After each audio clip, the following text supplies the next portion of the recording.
SSC দুর্নীতি নিয়ে রীতিমতো সরগরম গোটা রাজ্য। এর মধ্যে সুপ্রিম কোর্টের রায় যেন অনেক শিক্ষকের পায়ের তলা থেকে জমি হারিয়ে ফেলেছেন। অনেকেই বুঝে উঠতে পারছেন না যে ঠিক কী করবেন, কোথায় যাবেন। মানে সঠিকভাবে পরীক্ষা দিয়েও চাকরি যাওয়া ব্যক্তিরা বেশ অসহায় হয়ে পড়েছেন। আর সেই তালিকায় রয়েছেন পোলবা কামদেবপুর হালদার পাড়ায় যুবক জিতেন টুডু। সকাল সকাল স্কুলে গিয়েছিলেন পোলবা কামদেবপুর হালদার পাড়ার যুবক জিতেন টুডু। সেখানেই চাকরি যাওয়ার খবরটা শুনতে পান, আর এরপরেই ভেঙে পড়েন তিনি। বাড়ি ফিরে আসতে চাইলে প্রধান শিক্ষক বিদ্যালয়ের এক কর্মীকে অনির্বাণ মণ্ডলকে জিতেনের সঙ্গে পাঠান। দাঁতপুরের হারিট হাই স্কুলের সদ্য প্রাক্তন পিয়ন জিতেন ফিরে আসেন বাড়িতে। 2016 সালে রাজ্য এসএসসির গোটা প্যানেল বাতিল করে দেওয়ার পর জীবনটাই যেন বদলে গিয়েছে জিতেনের। বাবা অক্ষর চিনলেও মা সম্পূর্ণ নিরক্ষর। অন্যের জমিতে চাষাবাদ করেই জীবন চলে। সেই ঘরের বড় ছেলে জিতেন বিএ পাশ করে হুগলির মহসিন কলেজ থেকে বাবার সঙ্গে চাষাবাদের সহযোগিতা করতে করতেই চাকরির প্রচেষ্টা চালিয়ে যাচ্ছিলেন। 2016 সালের সেই এসএসসি পরীক্ষায় বসে পাশ করেছিলেন। 2018 সালের 18 এপ্রিল চাকরিতে যোগদান করেন। তারপর বেশ ভালোই চলছিল। এদিন সুপ্রিম কোর্টের রায়ের পর এক লহমায় যেন সবকিছু শেষ হয়ে গেল জিতেনের। তার কথায়, আমাদের মতো ঘরে ঘুষ দেওয়ার মতো টাকাটাই তো ছিল না, স্বচ্ছভাবেই চাকরি পেয়েছিলাম, কিন্তু দেশের শীর্ষ আদালতের রায় আমরাও যেন সাজা পেয়ে গেলাম।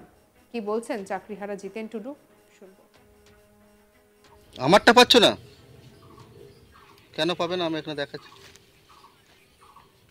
সঙ্গে কে এসেছিল তোমার সঙ্গে বাড়িতে থাকতে আজকে? সুপ্রিম কোর্টের উপর একটা আস্থা ছিল যে আমরা যোগ্যরা যেন ন্যায্য বিচার পাই, কিন্তু সেই আশাটা একদম আমাদের হতাশাজনক। আজকে রায়টা পেলাম আমরা। আমরা 2018 সালে 18 এপ্রিলে জয়েন করেছিলাম হাইট হাই স্কুলে, গ্রুপ ডি পিয়ন পদে। আজকে শুনলাম 10:30 থেকে রায় দেওয়ার কথা ছিল, 10:30 স্কুলে গিয়ে পৌঁছেছি, তখন এই রায় জানতে পেরে গেছি।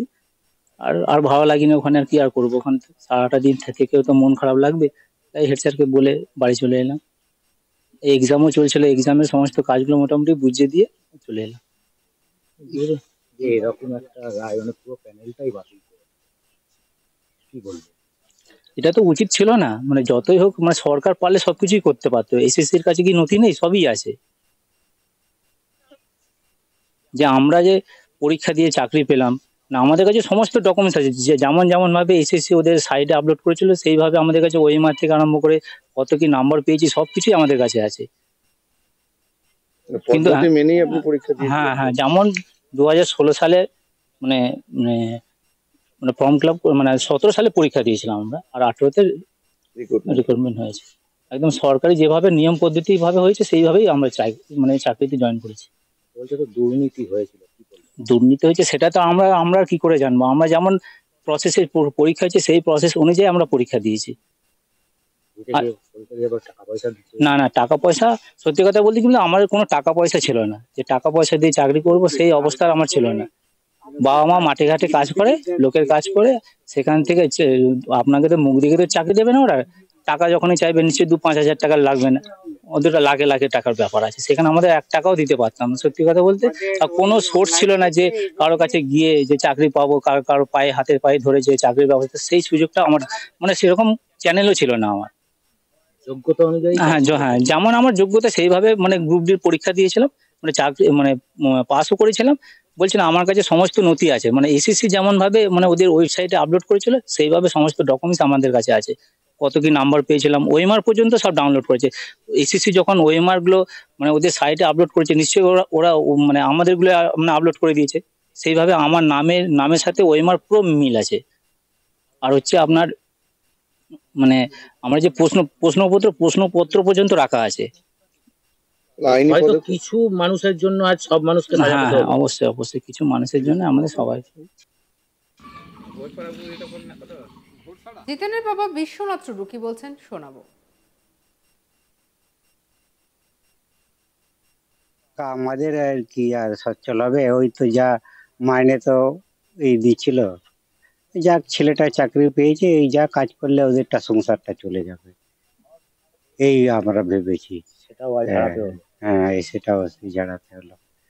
দুটো ছেলে আমার, একটা মেয়ে। ওই ছেলে একজন ওই চাষে বাসে কাজ করে, লোকের জমি নিয়ে ভাগে বুতে সব কাটা ফাটা করি, এই নিয়ে চলি। খুব কষ্ট হয়েও পড়াশোনা করেছিল। আপনারা তো পড়াশোনা করেননি, না, আমরা পড়াশোনা না, ছেলে পড়াশোনা শিখে লাভ হলো কিছু? না কিছু লাভ হলো না। আর সরকার যদি এরকম করে নিজস্ব কোনো জমি আছে? না, কি এক কাটাও নেই, কিছু নেই। লোকের জমি? লোকের জমি ভাগে করি, লিজ দিয়ে করা হয়। চাকরি পাওয়ার আগে কি ছেলে আপনার সঙ্গে কাজে আসতো মাঠে? হ্যাঁ, কাজে আসতো, সবসময় কাজে যেত, কাজ করতো। একটু আধটু যেটা পারতো সেটা হাত পাত দিয়ে দিত, যে এটা আমি নিয়ে যাব, এটা একটু সকালে কাজ করে দিই, তারপর আবার স্কুল কলেজ চলে যায়, এইসব। জিতেনের মা মুন্নি টুডু কি বলছেন শুনবো। চাকরি থেকে বললো যে সব রিটার্ন দিয়ে দিয়েছে, যে হবে না তোমাদের এখন কাজ। কি এই অবস্থা কি বলবেন? একজন ছেলে চাকরি করতো, কতটা খারাপ লাগছে? হ্যাঁ, তো কত খারাপ লাগছে তো এখন। কতদিন হলো পেয়েছিল চাকরি? বলতে পারবো না, ছেলে না হলে আমি তো লেখাপড়া জানি না বাবা। এমনি ছেলে কি আগে মানে চাকরি ছাড়া আর অন্য কিছু করতো নাকি? হ্যাঁ, ওই স্কুলে অঞ্চলে সুপারভাই কাজ করতো। কোন অঞ্চলে? এটা স্কুলের আগে, স্কুলে চাকরি পাওয়ার আগে? হ্যাঁ, ছেলে পড়াশোনা করেছে কত দূর? আমার তো বিয়ে কমপ্লিট করেছি তো। বিয়ে কমপ্লিট করেছে। জানেন কেন চাকরি দিয়ে আজকে সবার চাকরি বাতিল হয়েছে? দুর্নীতি হয়েছে, জানেন এটা? এটা কি করে জানবো আমি? আপনার ছেলে কি দুর্নীতি করে পেয়েছিল না পরীক্ষা দিয়েছিল? পরীক্ষা দিয়ে পাস করে।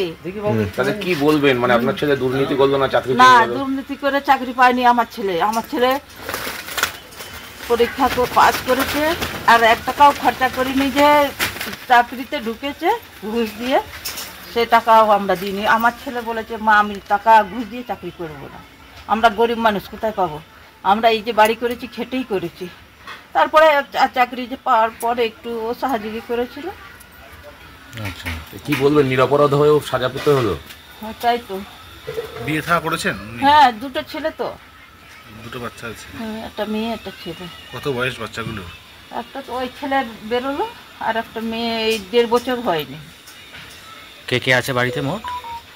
ওই তো আমার 2টো ছেলে আছে, 2টো বউ আর বাবা। এ কোন ছেলে? এটা বড় ছেলে, কি নাম ওর? জিতেন টুডু। এখন যেমন সকালবেলায় কিছু করেছিল, কোথাও গেছিল কিছু শোনার পরে?